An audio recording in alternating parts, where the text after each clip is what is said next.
திராவிட முன்னேற்ற கழகத்தினுடைய தற்குறிகள் உதயநிதி ஸ்டாலின் மற்றும் ஒரு தற்குறியாக இருக்கக்கூடிய அன்பில் மகேஷ் பொய்யாமொழி அவருடைய பாணியில அதே மாதிரி திமுக ஸ்டைல்ல பேச போறேன்.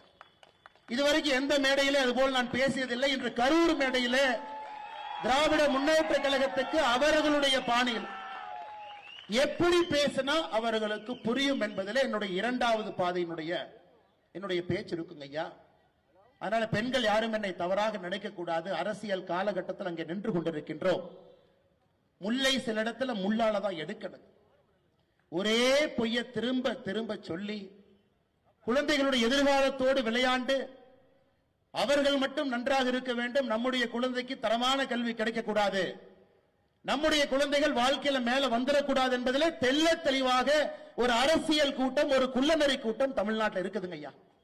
60 ஆண்டு காலமாக தெல்ல தெளிவா இருக்கிறார்.